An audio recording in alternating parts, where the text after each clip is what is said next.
70 years apart, but only 11 hours to say a proper goodbye. In 2018, families were reunited thanks to a rare reunion program between North and South Korea. The families were selected based on a lottery, and they were allowed to see each other over 11 hours in the time span of 3 days, with no repeat visits allowed. There's around 56,000 Koreans on the waiting list, but every year, roughly 3,000 of these Koreans die. Yeah.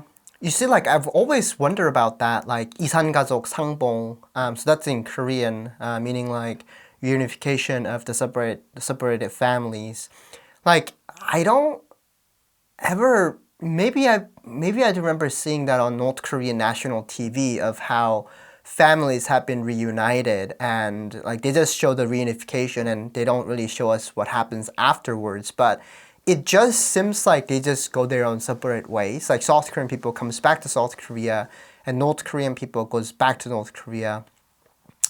Like I wish there is some sort of like program where like if, you know, maybe like zero gravity, this is like not serious at all, but just what I'm thinking is that maybe like North Korean families can actually come live in South Korea with the South Korean families. Like, I'm not sure like if that's ever possible. And support for reunification continues to drop. Because reunification, it's not practical. It would cause massive problems, socially, economically, politically. The only way I mean, that's true. The reason why it's gonna create so much chaos is because North Korean economy is just so well below than South Korea's, right? Their GDP is just like day and night difference, and you know, like it'll be. Don't get me wrong. Like North Korean people will definitely benefit from South Korean technology and medical equipment, you know, and like food for first like 3 to 4 years. But what happens afterwards, right? Because like North Korean people, yeah, as smart and as resilient as they are, they're not really well equipped, right? Like besides high elites, like regular North Korean people, like let's say there are 22 million people, and let's say 10% of those people are maybe, you know, elites who are well educated, like people descendants of, you know, elites and maybe top 1%.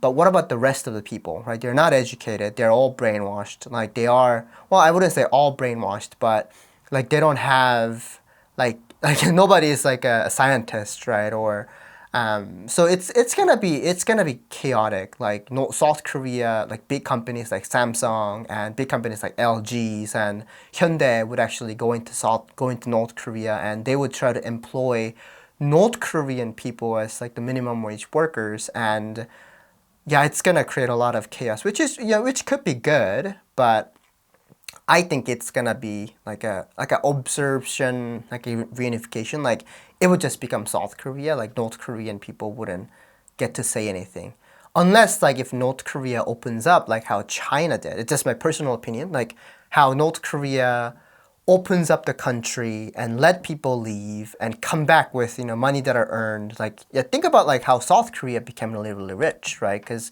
back in the Park Chung-hee's era, like Park Chung-hee just like opened up the country, like yeah, you can go out and earn money and come back in, and you know he tried everything and it worked. So maybe North Korea can basically do the same thing and letting people leave North Korea and come back with money, right, and get their GDP somewhere closer to China, and then they could talk about reunifications. And I think, you know, again it might not be possible at this point where, you know, North Korea is fighting for this like 투국가론, which is like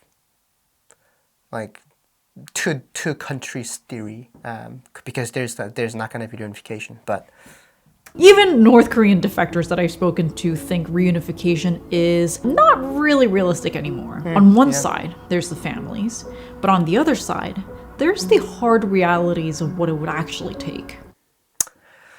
Yeah, it's a sad reality. You know, I wish that Korea became one, like how it used to be, but as day goes by, the hope just slowly fades away.